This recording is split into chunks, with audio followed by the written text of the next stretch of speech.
Barchaga assalomu alaykum. Aka-uka parvozlar, kaptar ishqibozlari. Top 2-chi o'zim amal qiladigan qoidalardan bittasi. O'ylaymanki, bu videomiz ham hamma uchun manfaatli bo'ladi degan umiddaman. Xo'p.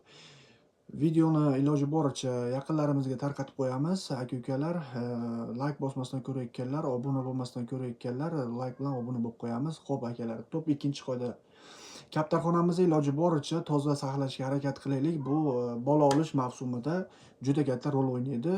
Birinchidan o'zimiz kirganimizda ham kaptarxonamiz ichiga o'zimiz uchun ham bu priyatna bo'ladi. Ikkinchidan qushlarimizni ota-onalarini yeb ichishi ham yaxshi bo'ladi. Va uchinchidan bolalarga juda katta ta'siri bor bu tozalikni. Bolalari har xil chechak kasalliklari va hokazo anaqa ko'zi yoshlanib qolishi, yo'q bo'lmasam og'zining ichiga zarg'am to'planib qolishini oldini oladi. Aslan kaptar o'zini bo'qidan kasal bo'ladi. Xo'p, o'ylaymanki videomiz hamma uchun manfaatli bo'ldi. Obuna bo'lishni va like bosishni unutmaymiz.